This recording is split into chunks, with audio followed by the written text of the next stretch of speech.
Baik, Assalamualaikum warahmatullahi wabarakatuh. Di pertemuan praktikum machine learning, kali ini kita bakal belajar algoritma regresi linear.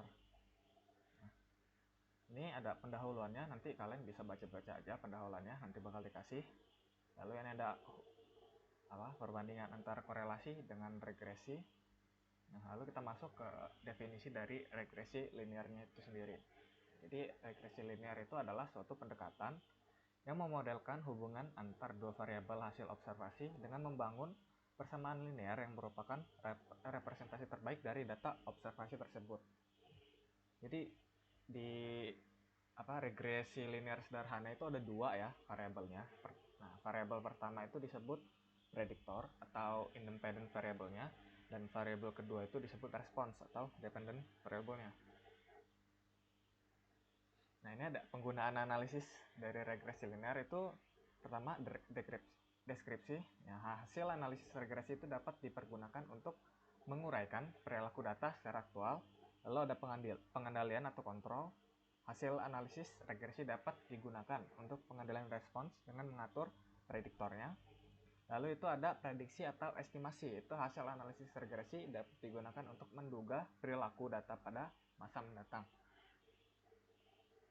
Nah, ini apa yang dimaksud dengan linear? Nah, jadi kan kalian pernah belajar lah, kalau regresi linear itu rumusnya pasti Y sama dengan MX plus Y. Bagaimana visualisasinya kalau di bidang kartesius? Nah, kayak gini nih, dimana Y itu adalah responsnya dan X adalah prediktornya. Nah, ini ada penafsiran parameternya, dimana slope atau gradient biasanya dilambangin M ya kalau di rumusnya ya. Nah, slope atau gradient 3 itu memiliki arti setiap satu unit perubahan pada X atau prediktornya akan mengakibatkan 3 unit perubahan pada Y atau responsnya. Nah, jika pengetahuan tentang X diketahui, maka pengetahuan tersebut dapat membantu untuk memprediksi sesuatu tentang Y. Itu dihitung dengan ini rumus ini, Y sama dengan M dikali X ditambah C. Nah, ini dari formulasi model regresi linear. Nah, ekspektasi Y pada nilai X tertentu diberikan oleh persamaan ini ya. Jadi ekspektasi Y pada X tertentu, maka XI sama dengan B0 plus B1 dikali X. Nah, nilai prediksi individualnya itu Y sama dengan B0 plus B1 dikali X plus epsilon. Dimana B0 dan B1 itu adalah parameter regresi, dan nilai E adalah bias atau error yang diasumsikan independen dan berdistribusi. Nah, ini ada asumsi dalam formulasi regresi linear. Hubungan X dan Y adalah linear ya. Di mana Y berdistribusi normal pada setiap nilai X. Dan varians Y pada setiap nilai X adalah seragam. Nah, hasil observasi masing-masing independen. Ini ada ide dasar dari regresi linear. Nah, formulasi persamaan regresi linear eta Y sama dengan B0 plus B1 kali X tambah epsilon itu adalah penentuan parameter B0 dan B1 yang tidak diketahui dan keduanya diestimasi dari data observasi. Nah, persamaan garis regresi linear akan optimal jika nilai E atau epsilonnya dapat dibuat sekecil mungkin. Metode least square merupakan pendekatan yang dapat menghasilkan estimasi garis regresi linear yang terbaik berdasarkan data observasi dengan nilai E yang minimum. Nah, ini ada visualisasi. Nah, ini ada gambarnya ya. Jadi estimasi garis regresi dengan meminimalkan total kuadrat bias.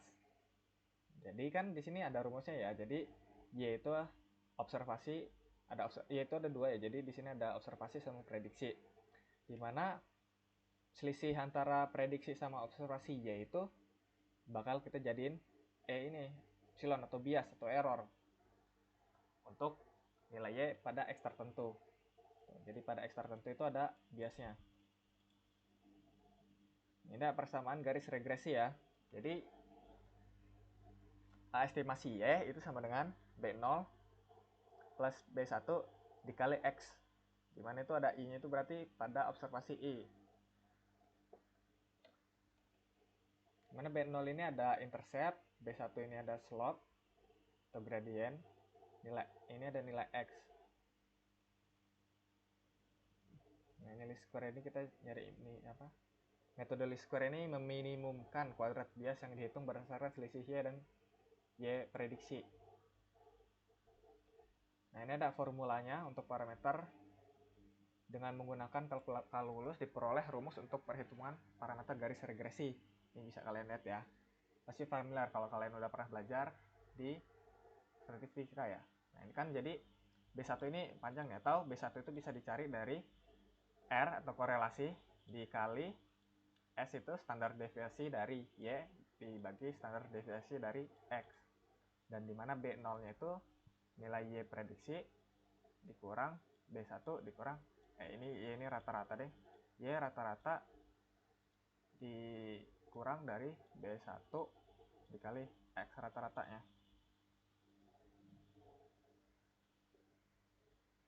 Ini langsung kita coba ya biar lebih paham. Jadi kan di sini ada contoh analisis datanya di mana data berikut adalah penjualan di mana kita pakai lambang Y dan biaya iklan X dalam USD. Ini ada datanya ya.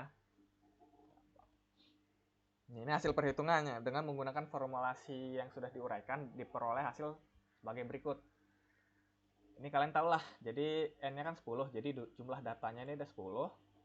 Lalu jumlah total dari X, sigma X. Jadi ini kita jumlahin keseluruhan nilai X-nya. Lalu X kuadrat, jadi kita jumlahin hasil X kuadrat masing-masing. Jadi ini kita kuadratin lalu kita jumlahin sampai akhir. Y itu kita jumlahin kan.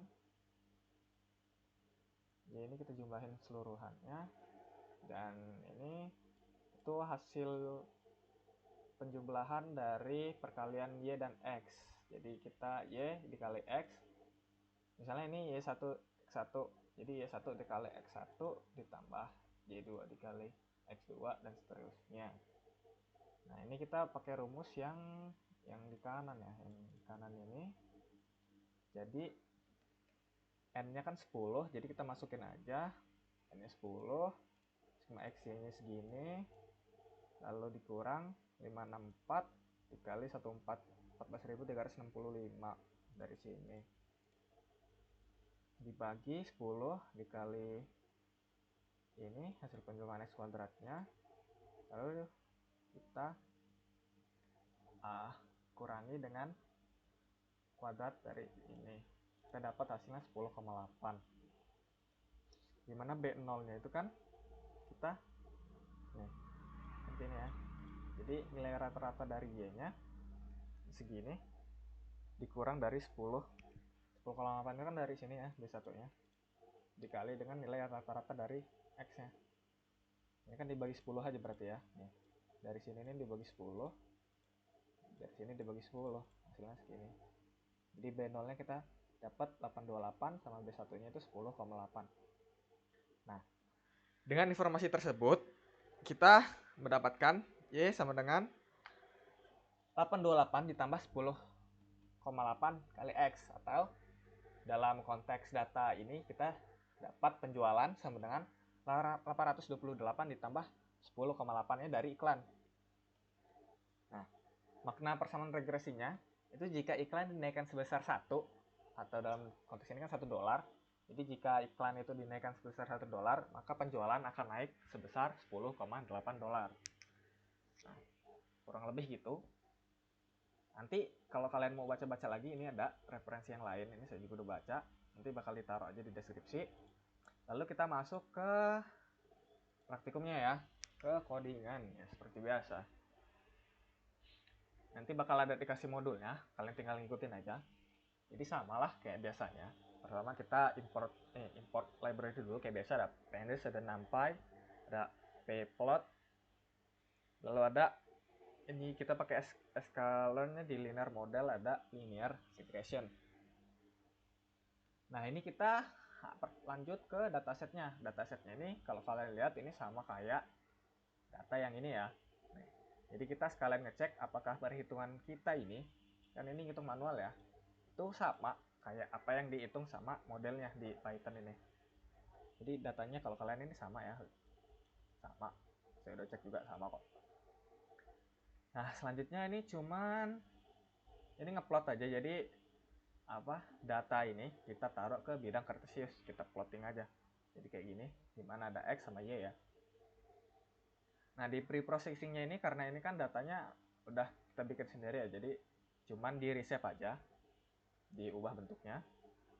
Lalu di modelingnya kita langsung masukin aja, kita panggil linear regression kan, kita masukin x sama y nya.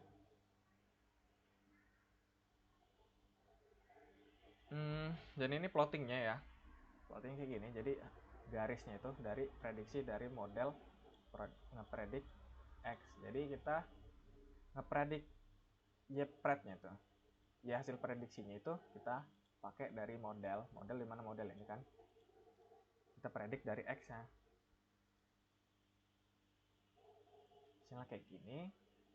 Nah ini kan kita bisa lihat ya, tadi kan di persamaan regresi itu kan ada dua parameternya kan, ada B0 sama B1.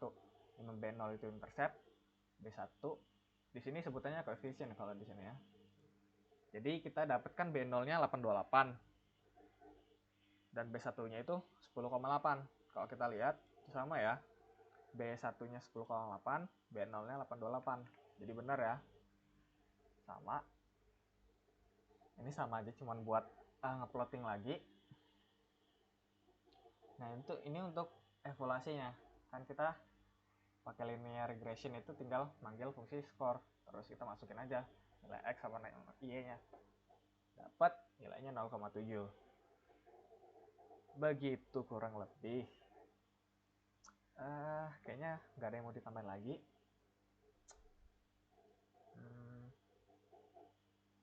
Mungkin sekian ya. Kalau ada yang mau ditanyain, langsung tanyain ke saya atau John ya. Bisa langsung tanya aja.